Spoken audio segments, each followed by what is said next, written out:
about the negotiation archetypes. The what? Negotiation archetypes. I'll go through these just briefly. These, I just kind of sat down and realized there's a lot of different ways that people negotiate. And we often don't realize when you understand how somebody else is and their personality, and there's other things you can do. You can do like the DISC profile, or you can figure out whether you're auditory kinesthetic, auditory digital, or visual in your learning. Those are great tools to use too. But these are ways that people actually negotiate by their language or the body language or verbally. So the first one is direct communicator. What is it? Direct communicator. That would be me. Ah, yes, Mai is another direct communicator. I'm somebody who will just get to the point. As a matter of fact, the person who does my web design told me, because she's not a direct communicator like I was in the military. I can't help it. I was a master sergeant, and I have a lot of power, and sometimes I just like, okay, I just want to know the answer to that question. No, I don't want to hear all that. Just give me the answer. And I guess to somebody who's not a direct communicator, I come off a little bit harsh sometimes. And she thought I didn't like her because of the type of person I am. But when you get to know me, I'm really kind and... Why are you laughing? She relates, yes. So the direct communicators, the polar opposite of that is the storyteller. What is it? The storyteller. So for a direct communicator, the storyteller is painful. Painful. The storyteller is somebody who will talk to you about, let's see, what time you want to know what time it is? Well, let me tell you about this watch. I got this great watch. It's a Timex watch, and I really love the color in it. Look at the color of the hands, and let me tell you how it's made. Let me tell you what they did to build it. Do you know what Timex did to build this watch? And do you know it works underwater? Really works underwater, too. And I really want to tell you about the band on it. Look at this band, and you could change the bands out and make them a lot of different colors. And what? I just asked you what time it was. And that's kind of an extreme example, but there are situations where you'll call and ask somebody a question, and they will go on and on and on in the story. If there's any storytellers in here, I'm sorry. It's 90% of the culture of Los Angeles is There are a lot of storytellers. And you as a direct communicator dealing with a storyteller, you have to kind of direct them, let them talk, but you have to understand. Oh, what was it? I was on the phone with somebody. She's asking me to speak, so I asked her, how many people are you going to have? Simple question, right? I just want to know how many people to prepare for. Well, let's see. Normally we get 45, but I think we're going to have 60 this time because we're putting it out to a lot of other people. And so I think we'll have 60, and it's in a really nice venue. And she goes on and on and on about the event. I'm like, okay, so you're going to have 45 or 60. Well, I think we're going to have 45, but, I think we may be able to get 60. And I think we're going to work to get 60 because we're going to reach out to these other places. And okay, that's great. How long do I have to speak? Well, there's lunches from blank to blank, and then we're going to do blank, and we're going to do da-da-da. Like, I just want to know how long I have to speak. And actually, Jeff and I were working on a project, and I was on the phone with her, and I wrote storyteller, didn't I? I wrote storyteller, and I held it up, and I'm like, oh my gosh. But I have to understand that's how she communicates. I can't expect her to be a direct communicator like me, because she's not, and I have to have compassion for that. But I can only take so much, so I have to calm it down.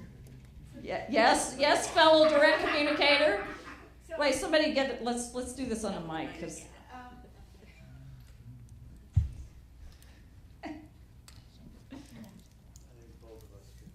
My favorite thing, a mic. Just something that I found a little bit more useful, because I've been banging my head against the wall here in California again and again and again.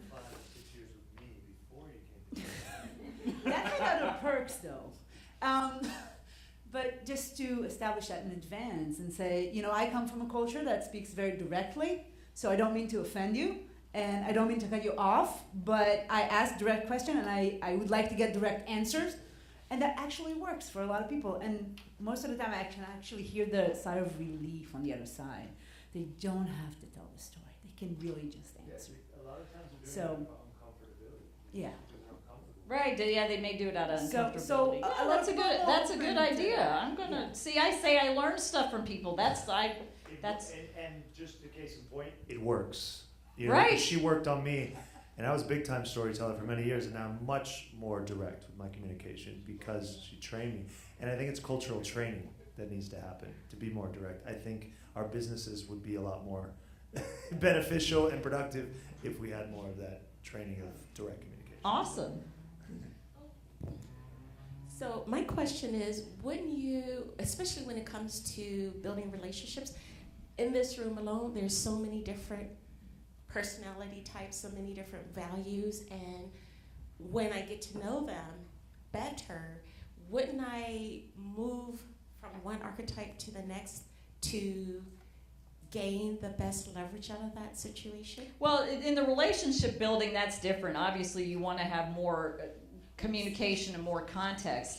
And so I'm a direct communicator. Can I tell stories? Yes, I can tell stories. But in a business setting, do I want to? It's just having an understanding for where the other person comes from. And you can get into that a little, or just being able to understand where they're coming from and be compassionate with it and let them. Because some people that I talk to, I can tell kind of intuitively that they haven't been able to use their words and talk very often. So they've selected me as the person to do that with. Thank you very much. And I that thought will come to my head. This person isn't able to use their words very often. Let them use some of their words. Okay. So it's just me being able to have compassion towards other archetypes. So does that answer your question? So for instance, we have the hinter. The what? Hinter. The hinter will not tell a story. They will not be direct. They won't ask a question. They will hint at it. Man, I'm thirsty.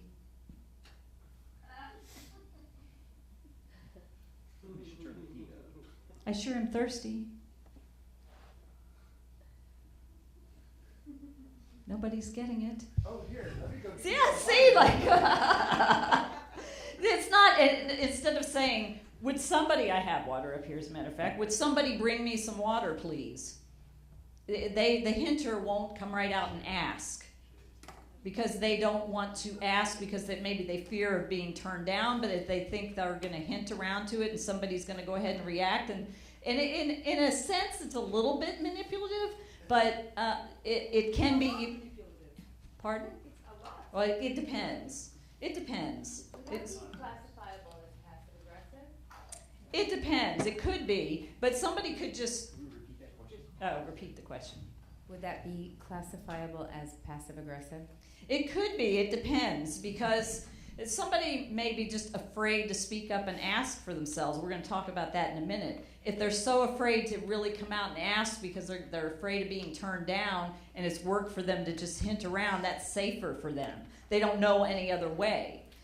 I know a lot of people like that. They'll just hint around. It's kind of like, okay, they're hinting. Just know what they're doing. Then there's the does that answer your question, by the way? Then there's the non-negotiator. What is it? The non-negotiator. Yeah, this is the person that's on the survey here, checking all these boxes. Won't negotiate, will just agree to everything. Oh, $10,000. Yes, I'll agree. Here, take it. Okay, I'll sign right here. I don't want to negotiate at all. They won't stand up for themselves. They won't make an offer. They'll just accept whatever is given to them without any discussion. Non-negotiator, very simple. Then there's the politician. What is it? Politician. That's the person who, they're a storyteller in a way, but they're a storyteller in a way that they're attempting to get everybody on their side, sort of like what's going on with the elections. When you see elections of any public office, great example of somebody who's a good orator and very charismatic is Bill Clinton. Like him, don't like him, whatever. He's very good at getting a lot of people to listen to what he has to say. And that's the kind of, everybody here, let's all do this because of this kind of thing. It's just the pontification about whatever it is and getting everybody to kind of come over to your way in an agreeable fashion. Then we have the bully. What is it? Bully. The bully is that person who uses those strong techniques to back you into a corner. I had one of the contracts I had in the Air Force, the guy who I had to deal with, when I took over that contract, everybody said, you're going to get eaten for lunch. This guy's a bully. He's going to bully you. He's going to push you around. I was really scared to go, what am I going to do? Oh my gosh, this guy's going to bully me. And he was a bully. He and I got it when I got more experience on the contract and knew what was going on. It was a big aircraft maintenance contract, over $100 million. And boy, he was just kind of full of himself. And he would call up and scream and yell at me, and I would just get to the point where, not going to listen to this, call me back when you're calmed down. Click.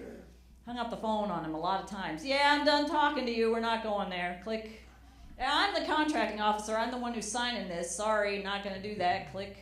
I denied a $300,000 claim after doing a lot of research that they had left it out of their bid. 2 years into the contract, they were alleging, they didn't really call it mistaken bid, but what it was a mistaken bid, and you're supposed to do that right after contract award if you find the mistake, not 2 years later. And so they sent me the claim, I reviewed it, I researched it, I got some legal advice, and I denied it. He calls me up, and his contracts person got the denial of the claim, called him, he called me and started yelling at me, I'm taking you to court, we're going to court, I'm going to see you in court. Okay, well, you have 90 days to go to this court, or you have a year to go to this court, so whichever. And he's screaming and yelling. I hung up on him. I'm not listening to this. You're a bully. No, sorry, not going to do it. So those are the people that want to push you in the corner and use pressure and scare tactics or maybe more power to make you comply to what they want. Then there's the victim. What is it? The victim. This is the person. This is the V, the sideways V. This is the person. Oh my gosh. One of my plants died today. So I really can't be there on time because, I have to bury it. And I'm just so, gosh, I can't get this thing done because of this plant, and it's just so awful, and I just can't handle it. And that's an extreme example, but they use whatever their life situation is to get out of doing something or use it as a negotiation position. Now, granted, there's things that happen in our life, and there are things that we need to not do because things happen in our life. I'm not talking about that. I'm talking about the person that uses that situation to manipulate their position and get you to feel sorry for them versus, oh, okay, I'm going to cut you a break because of this. It's like it's a fine line kind of thing, but they're using their situation as a manipulative tactic in order to get you to agree to their position. Then the final one we have in all the archetypes, and then the last two are what we aim for, is the nut burger. What is it? The nut burger. The nut burger goes with you can't negotiate with crazy. The nut burger is somebody that, okay, you're going to get in a deal with, and they're just going to flip a nut on you. That's my little phrase, flip a nut. And so I was in business with somebody for a short time, and there was a lot of synergy. We had similar likes and similar situations, so it seemed to be a lot of synergy. But you have to build relationship. I didn't take enough time to build relationship and do enough due diligence before I got involved in a business with this person. And we had an agreement for a short time, and I think we were connected for like 3 months. And just something, I don't know if it was our personalities or whatever it was, but it just did not work. She kind of flipped a nut on me a couple of times, saying all this crazy stuff, and I ended up in the hospital with an anxiety attack from dealing with her. And I didn't realize it was happening to my body, and I woke up one day and I just feel this tightness in my chest. I know what it feels like and it just, I'm just having trouble breathing, so they tell me I gotta go to the hospital because the clinic on the base can't handle, oh, you have tightness in your chest, it could be a heart attack, and I knew it wasn't a heart attack. So I go and they do all these tests, they end up keeping me overnight, they took blood tests, they did EKGs, they did this, they did that, they did the other thing, found out I was healthy. They come in and say, this is just anxiety. I could have told you that. Yeah. But the thing is, I was dealing with a nut burger, and dealing with a nut burger negatively affected my health. So before you go into business with somebody, or if you're in business with somebody, because I had a couple, I call them the whispers, like little hits from the whisper that said, something ain't right with this, something ain't right with this. And I said, well, maybe. I rationalized it. Bad thing to do.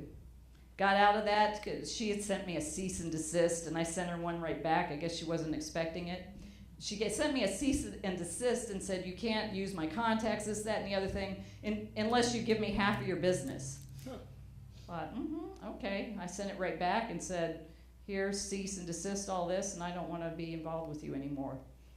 She called, emailed, and texted me over 100 times that day. I had to turn off my phone.